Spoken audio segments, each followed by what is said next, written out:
Okay. Well done for pronouncing my name correctly, Marianne. It's not so far from yours, Marianne, Ariane. So Oh, absolutely. right, ladies, we're going to do a little group exercise. I hope you're ready to make your brain cells work a little bit. Yes, I like my thumbs up. I can see thumbs up, thumbs up, thumbs up. Thank you, thank you, thank you. Am I good to share my screen as well, Tokumbo? And sorry, Marianne, who's the moderator. Okay. Share away, share away. Thank you, thank you. Let's see. So the exercise that I'm going to run through with you all might sound a little bit basic to most of you because you're in an advanced stage of your businesses, but reflection is always nice to do because we always learn new things, and it's also a very good way to take the time, as you all know, to take the time to think and to progress. So if you're happy with this, we're going to get started. Let me see if I can just move this to the side. Can we all see the screen nicely? Yes, we can see. Thank you. All right. So a reflective exercise to help you and your small business move forward after lockdown. It's been a real shock for most of the people, and a lot of small businesses have suffered greatly during this lockdown. And this exercise will hopefully help you to think about all the positive aspects that you have encountered during these very challenging times. So let's start. I'm looking for here we go. So we're going to look at two different aspects of this exercise very briefly, because I'm going to share the slides with Tokumbo later, so you can come back to those templates in your own time. So this reflexive exercise can be applied to your general experience, but more specifically today to your small business experience. We'll come back to that. So who am I? Some of you already know me. I have had introductions through Tokumbo on your lovely group. I met physically some of you last year at the conference in central London. So that was a blessed time where we got to meet each other in person. And for those who don't know me and who are listening to me for the first time, maybe in replay, my name is Ariane. I'm a transformative leader and small business startup expert. I mainly help startup small businesses. I'm the director and founder of CCJM Consulting Limited, the Gaia Network, and Foundation Wellbeing Trust. I love having my hands in loads of different things. You cannot put me in a box. This is simply who I am. I consider myself a soulful serial entrepreneur. With CCJM Consulting, I operate as a business co-pilot, as I mentioned, for startup businesses, and I help them get closer to their goals with clarity and confidence, with coaching, planning, strategy planning, systems, and tools. So I deliver various services, all of them online. Before that, I was working in various industries, serviced office property management, events and conferencing at the Hilton. I worked in a law firm, international law firm, Lovells. And this gave me all the background to consider setting up my first business, AEM Health and Fitness. And I was running my business for about 8 years. I recently changed my business in 2018 to create CCGM Consulting because my passion above everything else is helping small business owners and entrepreneurs. I love the concept of starting from the very beginning, taking step by step to get them launching with their business. Enough about me. We're going to get into the exercise, and this is what you're going to be working on. So if you have a piece of paper, an A4 piece of paper or a notebook, you could already start creating 3 columns and 1, 2, 3, 4, 5 different rows. And we're going to cover together different areas of your business, your small business. So we're going to very briefly look at your cash flow area of your business, the communication area of your business, the digital area of your business, and how to get help for your business. So the way we're going to work is we're going to look at currently or during lockdown, what you have changed, in terms of all those different categories. What have you had to change during lockdown? And we're going to have a think at what are some of the things that you might keep or even investigate and work a little bit more on. So let me take you step by step. So we have the first category, which is managing your cash flow. And this is probably one of the most important area of your small business. If you haven't done so already, if you haven't done so before the lockdown, now or during lockdown was a really good time to create a budget for your small business. And I know that Tokumbo has a whole course on this subject, and I would definitely refer people to her courses. I'm only very, very lightly touching on the subject. So create a budget for your small business. If you haven't got one, even a very brief one, review it. Cut any unnecessary expenses, fixes or variables of your small business.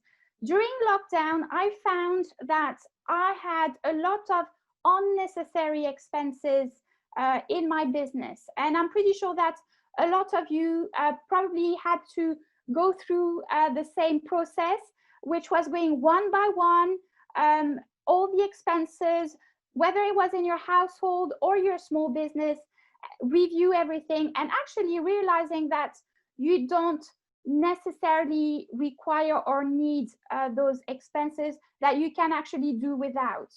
So if you haven't done that during the lockdown, it's always a good time to start. It's never too late to start. So reviewing your expenses, the fixed expenses and the variable, renegotiating your supplier contracts. I have done this during lockdown.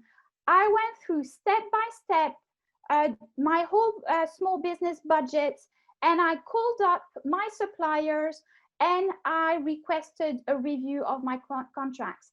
And in some contracts, you simply can't get out of the situation. That's fine. At least you tried. But I have been pleasantly surprised. I'm talking from experience. I have been amazed. I managed to save up to 50% out of the original contract price. Obviously, depending on your circumstances, and also not feeling shy about explaining what your current situation is. So that was one of the huge highlights and learning curve for me during the lockdown. not being scared of asking to renegotiate a contract. Prioritizing your expenses. So you probably heard that term before. And for those of you who actually teach financial planning, we're talking about survival budgets. That's it, it came back. Survival budgets. So what is your survival budget for your small business? And you can apply this to your personal life as well. And when we talk about cash flow, so what we were just talking about what's coming out, we also can look at what is coming in, investigate other sources of income, other sources of revenue that you can create. And again, let me give you an example. During lockdown, I took this opportunity to bring back one service that I was running with my health and wellness business, because it was the appropriate time and the demand was there. So I managed to bring an additional stream of income during the lockdown. So you have to be quite creative and open-minded when you look at the whole situation. So have a look at that column, cash flow. You might pick up on some of the things that I just covered, or you might find some new ones. Now, moving on to the next category, which is communication. Am I going too fast, or is everyone following? Thumbs up. Let me see. Thumbs up, thumbs up, thumbs up. Thank you very much. Well done, well done. You can make some notes and you can ask. Thank you, Lydia, the seniors as well. You can ask questions later. I'm more than happy to come back to it a bit more slowly. Sorry if I'm going a little bit fast. It's all the excitement. So I'm very passionate about what I do, if you haven't noticed. So communication is another big one. You worked so hard before lockdown to create your clients or your audience and your client database.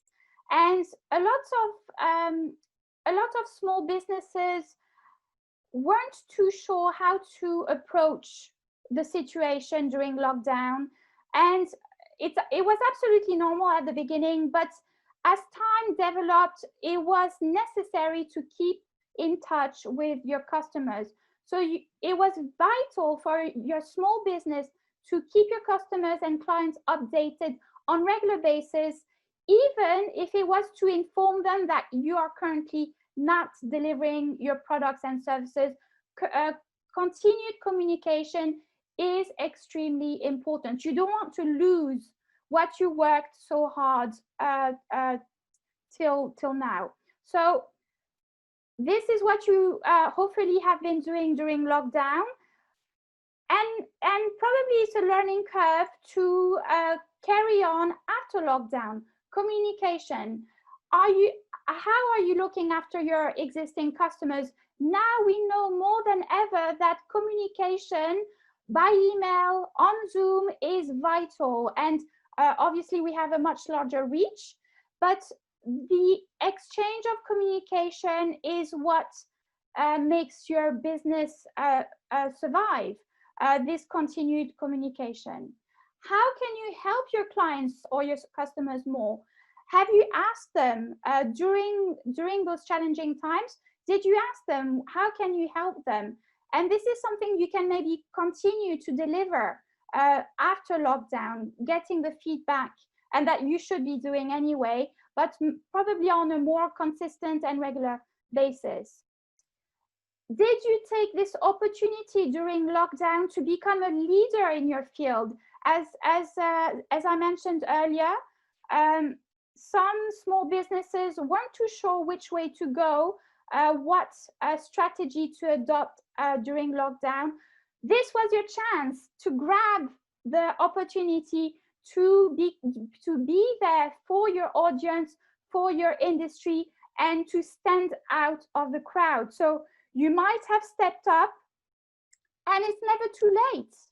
It's never too late to take this stand of leader in your industry. You might want maybe consider be a leader to help them move their business after lockdown.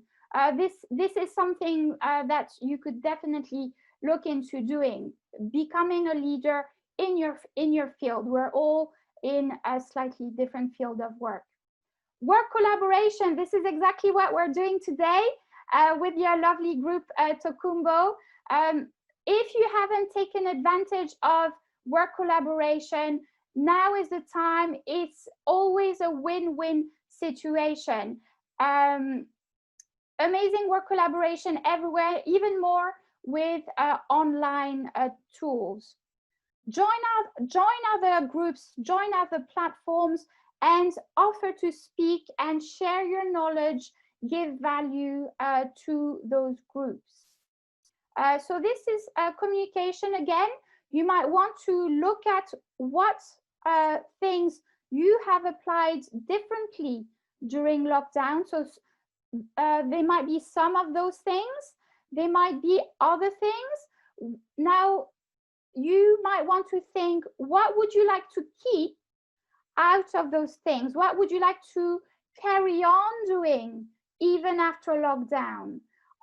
So this is the reflection that you might want to do.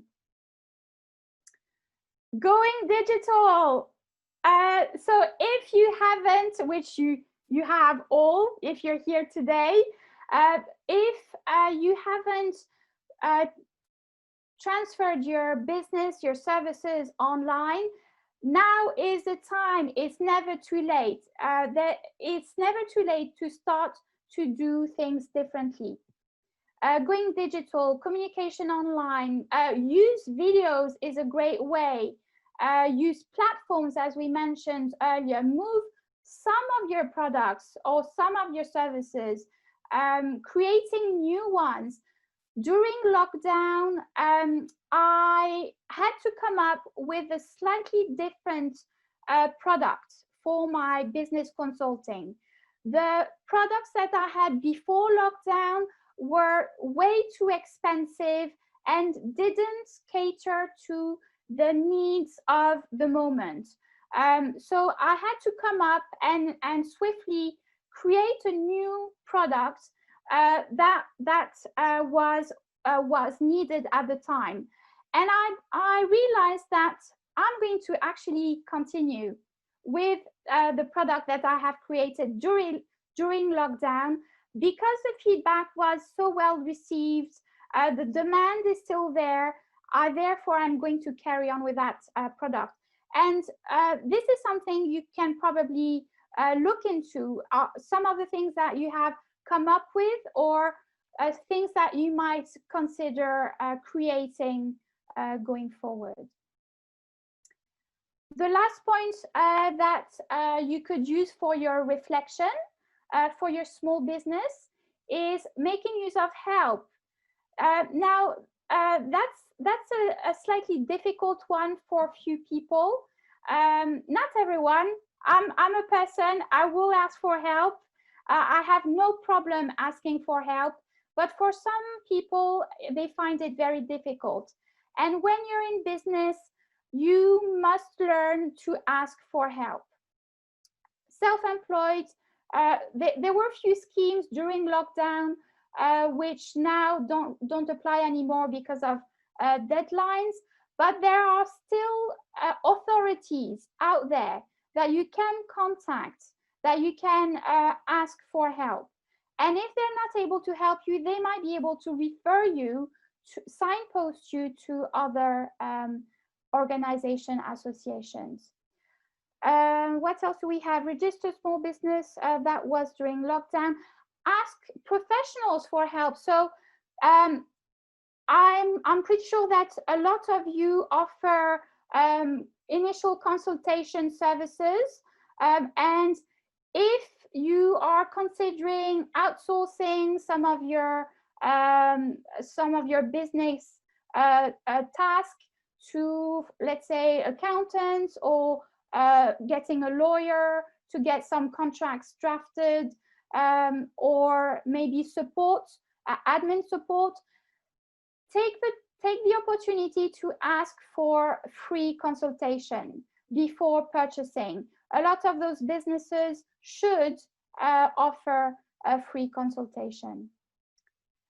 We also have group trainings and online events.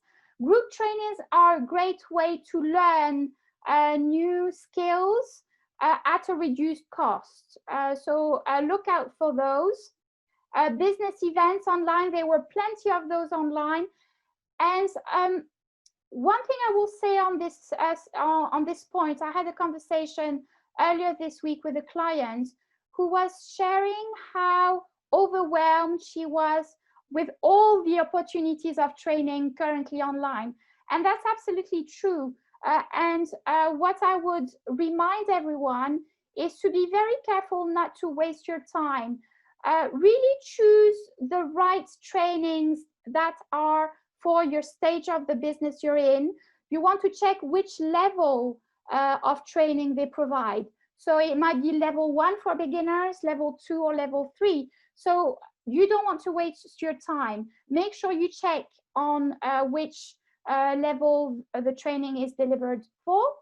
And one other thing I would say is have a look at the reviews. Like everything else, when you purchase services or products online, read the reviews and see if this is something that you're interested in learning from. If you're not yet signed up with business associations, such as Small Business, who's signed up with Small Business Saturdays, Small Business Britain, and local chambers of commerce? Can I have a thumb up, anyone? So if you're not signed up for some of those, some of them are absolutely free. Small Business Saturday is absolutely free to follow.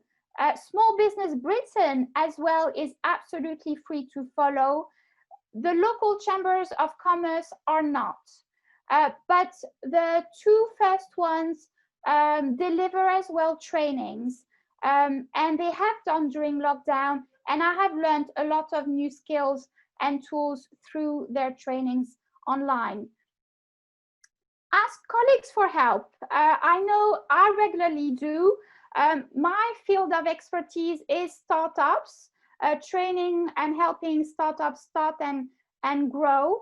And I'm not an expert in everything. I don't claim to be one.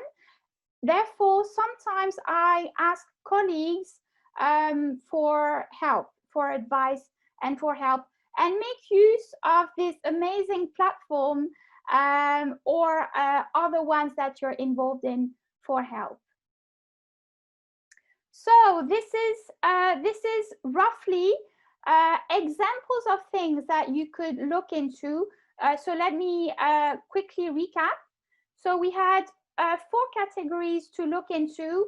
Looking at your small business cash flow category, and I gave you some example. Looking at how you are communicating with your audience and your clients, how you have done and what you would continue to do after lockdown. Going digital, have you created anything new? Are you considering coming up with anything new? And looking at help, what sort of help can you get for your small business? If you haven't looked into the ones I mentioned or any other ones, it's never too late. I love this term. It's never too late to do that. A few little things I would like to add because the situation is ever changing. We have to, as small business owners, if you haven't realized yet, we have to embrace change. Change and life will be your friends. Seek never-ending improvement. Always be open to learning. Pain plus reflection is progress. This is a very important one. This exercise is exactly what we're doing. You're looking at the pains or the pain points that you have felt during lockdown, what you have learned from it, but most of all, how you have, as we mentioned earlier, how you have reacted to it. What are your actions going forward?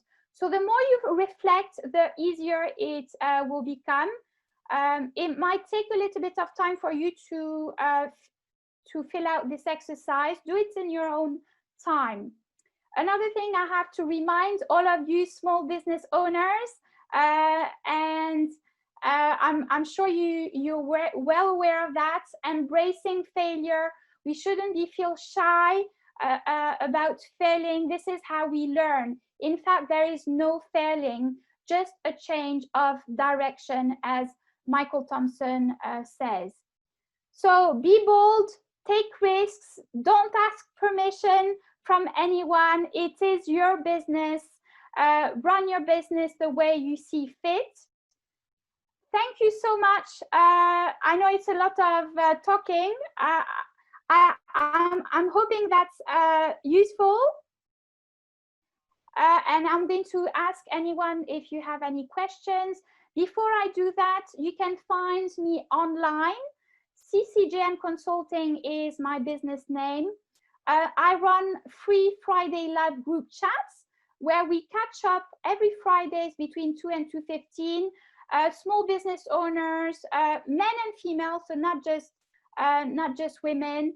And we talk shop, we share experiences, and we stay connected. You can find it on my Facebook page. I have upcoming July live group trainings, special 50% new launched discount. I will show you some more details, and I'm available for a 20-minute online business chat if anyone is interested. Those are the 3 online live group training that are coming up in July that I'm delivering. Getting ready to start selling online, and this is a level 1. We were talking about levels earlier, so this is a level 1.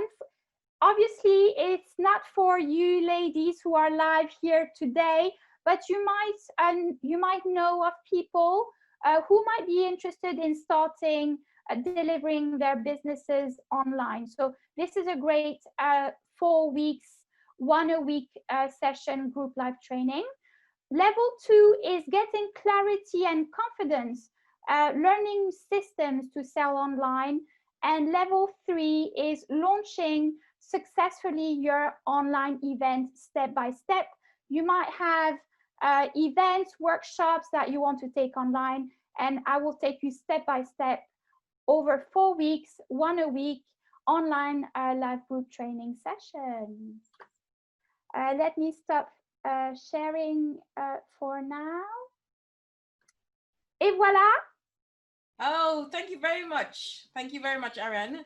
That was very, very interesting. So does anybody have any open mic? Anyone have any questions that they'll like to, I don't see any questions in here. Are there any? Anyone that wants to unmute themselves and ask Ariane any questions? In the meantime, I'm going to give you a clap as well. There you go. Thank you very much. Thank you. So anybody, you feel free to unmute if you want to ask a question. Or if you want to say anything, really, it doesn't have to be a question. Because that was really good. So for me, well, let me just put some light on here because it's getting a bit dark.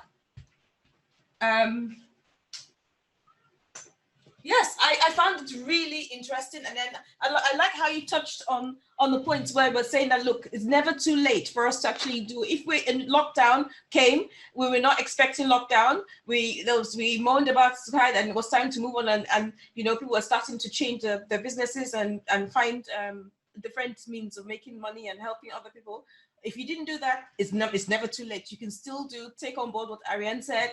I love the fact that you talked about the different levels in businesses, because that's one thing a lot of people do not understand. Those of us in business, we know that people jump into business, apart from not having the structure in place, they just don't understand as well, which is what I was talking about, gestation period. There are different stages in business, and at each of the different stages, you do different things. So what got you to stage 1 wouldn't get you to stage 2. You have to do a different set of things, which is what Yes, Ariane was talking about. and I think Tokumbo touched on it earlier as well, with jumping to the six-figure course without starting first.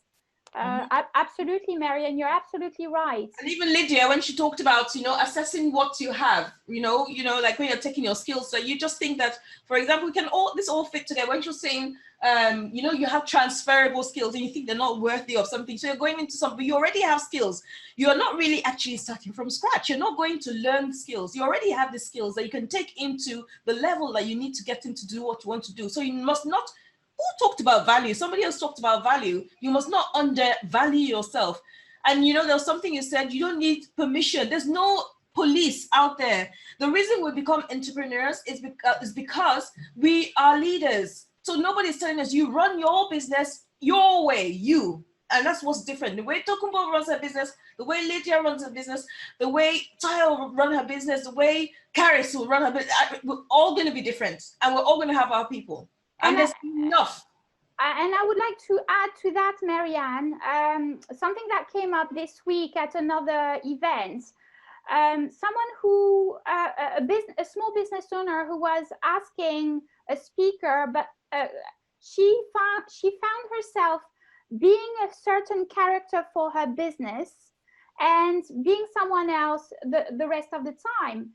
And this is a very dangerous game, because you want to be your business. You want to we talk very often about authenticity, and by being authentic in your business, you will attract the right audience and the right customers.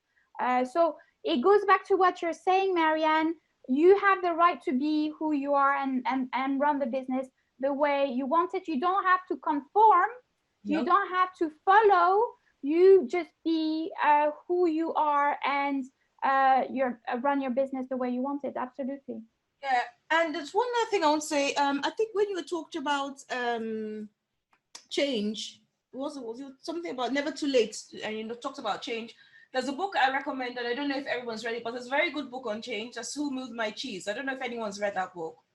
Right, that's a very good book that I recommend. And then last thing I'm going to say on this, right before I leave everybody else to talk, is I think Karis said one of her coaching clients said that all the other applicants are more experienced. I asked how does she know? Don't make assumptions that downplay your value. Very important. Is Karis still here? Very important. Karis, if you're talking, you're muted. I don't know if you're still around, but yeah. So we should never downplay our value. And I think that's what Lydia was talking about as well in her presentation. Okay, so thank you so much, Ariane, for that. I still got a question. I've got a question. Yes, Tokumbo. I've got quite a number of my customers, which, is my field, but I also want to get a bit of an addition from you. Now, I have a few customers that have, come to me in this lockdown who want to start their own businesses.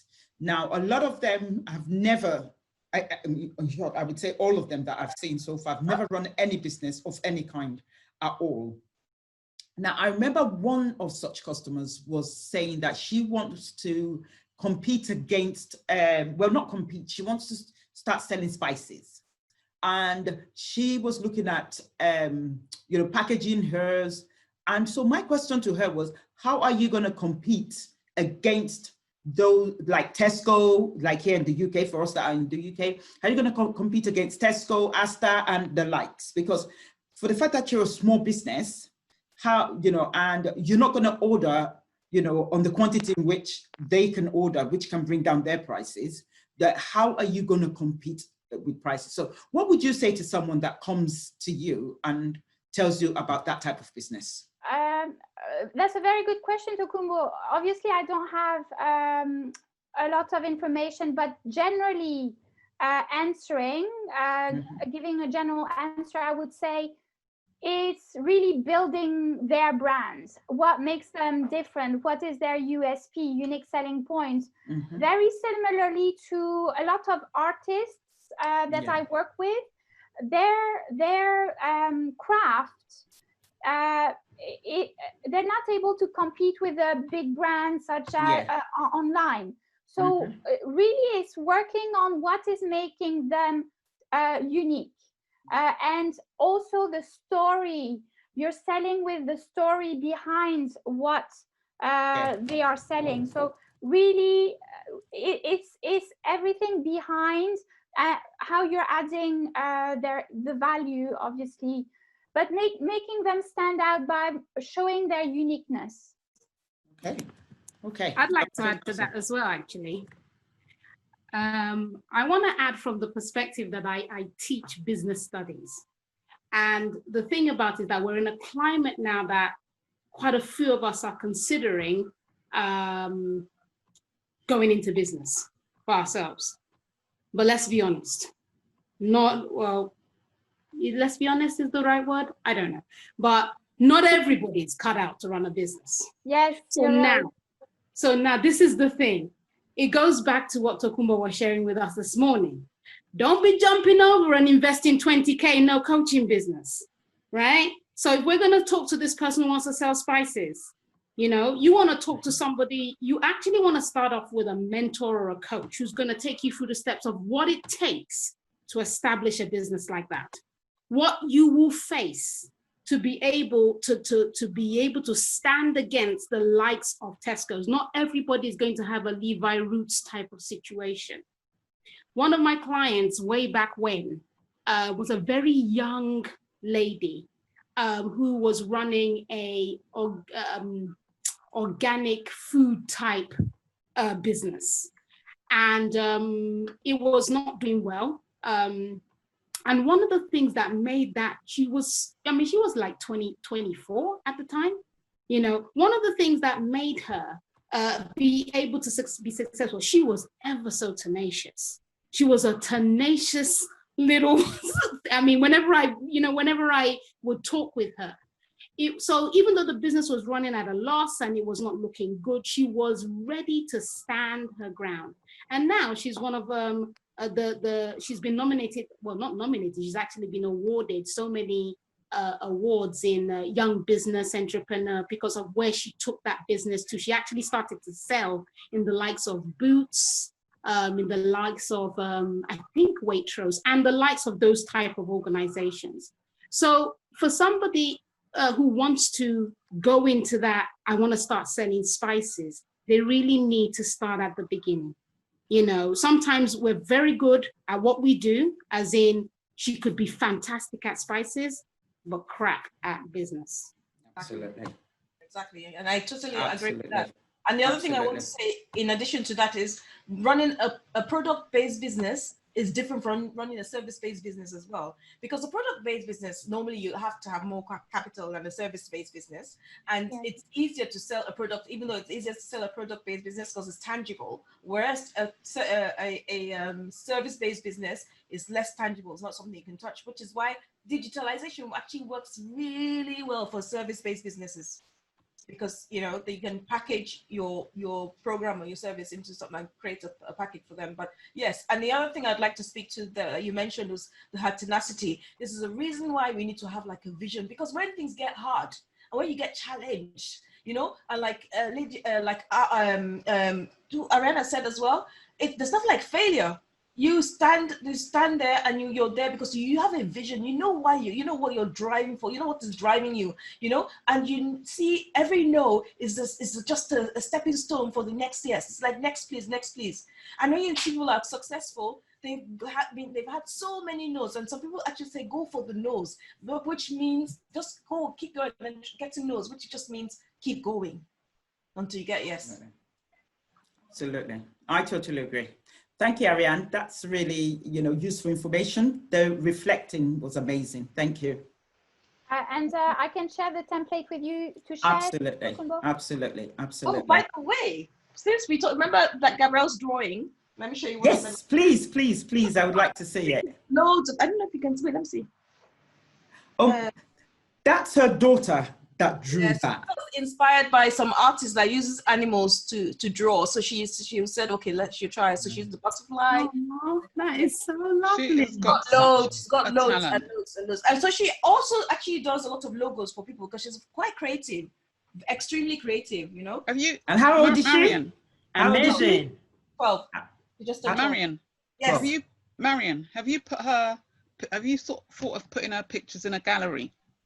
I'm doing that. She's a little bit shy, but I'm actually getting her to become, you know how you kind of like You have to work with them. Yes. So to when she's ready. She's got an Instagram page now. Oh, Yes. Yay! One thing on, but I'll tell you what her handler is called. She's called I don't even know. I hope it's So you simple. put it in the group for us. Yeah. And honestly, that's amazing. I'm The going first to time we follow saw her it. now. So, and this is another thing I want to say, our children, the next generation, we need to get them thinking like leaders. And the Oh, best, definitely. so Definitely. I have a heart for, people have a heart for I have a heart for children, because I think if you get them at the grassroots, if we learned what we know now when we're much younger, imagine what we can, when we movers and shakers. So our children, we need to get them. I'm trying to see if I can create a program for kids, within Women Elevating Women, where we just have the children come in. Absolutely. We have children, but we shouldn't forget the middle, because one thing as well is that we always forget that middle ground. There's like when you have something, you have for the young kids, and then you have adults, and sometimes The teenagers. so they get missed out. Yeah. No, I agree. I totally agree. And if there's anything that I've been working on my kids. I've always worked on my kids. It's but in a good way. But I'm always pushing them in the sense that my son now has taken up photography, and as you all know, Lydia's in my house today, so we have discussed it again as well. And he's just pushing and getting better and better at taking pictures, and he's loving it. At the moment, my second son, he's still fiddling around with quite a number of things, but I know in his own time, he's going to pin something that he's interested in. But he's, if there's a project he's been working on with about 7-8 friends for a few years now on comics, and it's getting bigger and bigger. And so I always push my kids. My daughter was the one she likes dancing, she likes music, but during this lockdown, one day she showed me her, they call it gacha. It's online, and it's just like this animated videos. And she showed me the one that her friend made, and she showed me quite some time ago, and she showed me another one. I said, can't you do this? Because this is a classmate, and I know my daughter watches this gacha all the time. And I said, can't you do this? Oh, no, I can't do that. And we kind of, let it go. But during the lockdown, I brought it up again. And she said, oh, she would give it a try. And she did her first gacha. And we saw a different side to my daughter that none of us have ever seen. 3 days straight, she was working on creating this video, editing, everything. The first time she went on Camtasia, she used one of my softwares called Placeit to create intros. And we were looking at this girl as if, who's this? And for 3 days straight, and she created that video. Now she's created 4 gachas. And now her same friends have come back to her and asking her to teach them.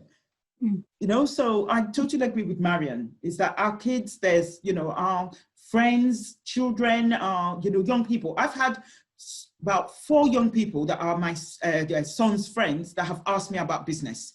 And I was thinking of it last week that I actually need to get these young people back into my house. Because I remember about 10 years ago, I had all these young people when they were teenagers, and I would teach them money management skills. And I said, I need to go back to this same group of kids and start teaching them business skills. I've been talking to them on and off, but now they've reached out to me, and I can do something in my living room with them on Zoom. Now that I've got to use Zoom, I was thinking about it, that get them all on a call and we just discuss business. They're in their early 20s.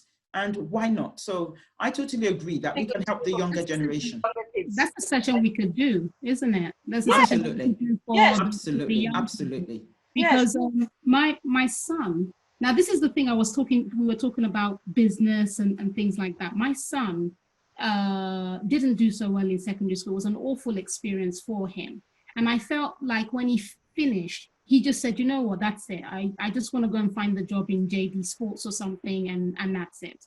And then but throughout his secondary school education, throughout his secondary school experience, he was drawing some things that, you know, even I mean, they were of comic standard, that kind of thing.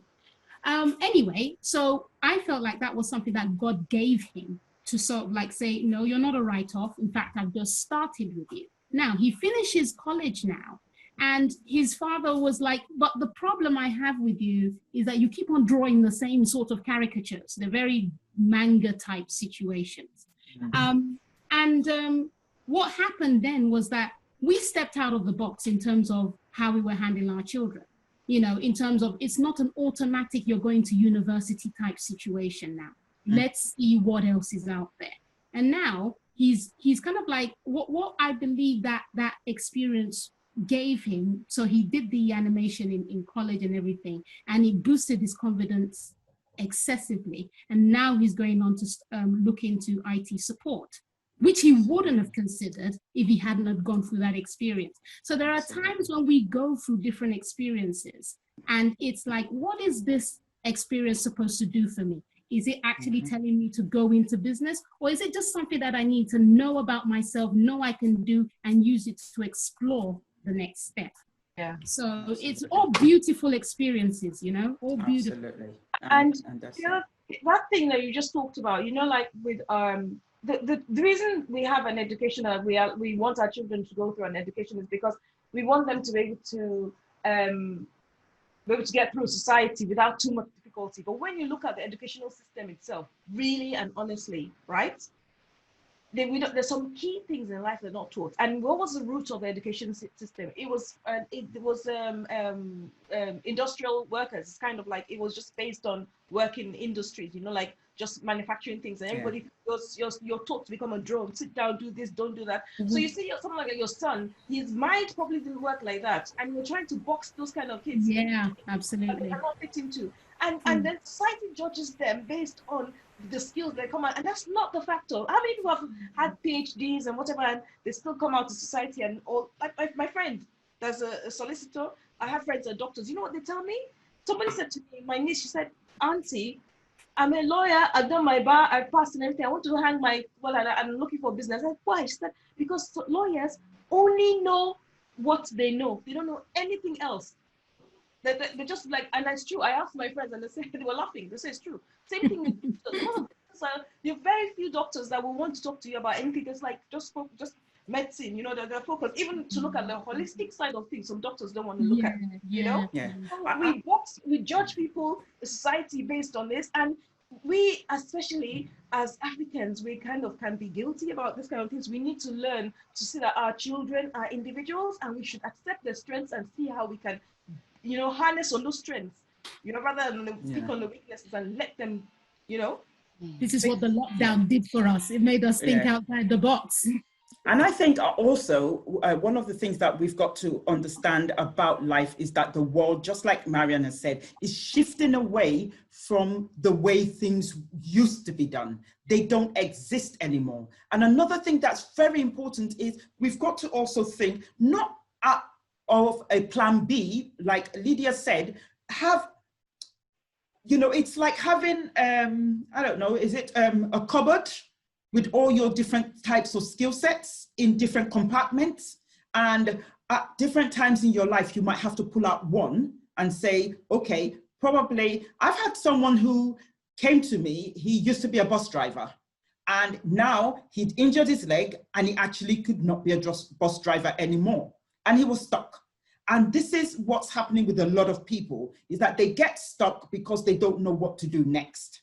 And this is something we should pass on to the next generation, that you might actually find yourself going through 2, 3, 4, 5 careers in your whole lifetime. And so just because you're doing something now does not mean that that's what you're going to do for the rest of your life. And the younger generation are beginning to understand that I can actually do a number of things. So I can still be that lawyer, but then I can also make cakes in the evening. I can be a presenter, and yet I can still also write blogs. And the younger generation, our role is to encourage them much more to explore all their possibilities and take their skills. Let's look at Michael Jackson. He could dance, he could sing, he could, you know, he had so many of these skills and he brought them all together to use them. But because, like, you know, I wasn't there, I don't know what his life was with his dad, but from what we heard, the dad was quite hard on him because his dad is coming from an older generation. The world was not giving him a chance to do his own thing. And at the end of the day, it completely wore him out. But if we can prepare the next generation, whoever they are, whether they are our nieces, whether they are our nephews, whether our kids, whether it's just someone we meet on the street, young people, we need to give them a chance to open up and talk. Because back in the day, we could only be heard. Because I remember when I went to my dad, and I've said this thing a number of times, and I said to my dad that I want to be a fashion designer. My dad said, it's for prostitutes. But that was his first reaction. You can be anything that you want to be, as long as it's legal. And my father was just a different, you know, and it made a lot of difference to us. You know? Exactly. I didn't have that opportunity. That was what my dad saw. My dad, just like any typical Nigerian, you're the accountant. You come and help me here, accountant, lawyer, doctor, or engineer. And guys, those of you that are not Nigerian, when you become lawyer or doctor, you're not now Tayo anymore. You're not Tokumbo anymore. Hey, how you doctor? How you yes. So, engineer. And the first thing they ask you is, what did you study? Mm-hmm. That is the first question they ask you. What did you study? And so, but we're moving away. And so we, as the next generation, need to help young people understand that, you know, the world is their oyster.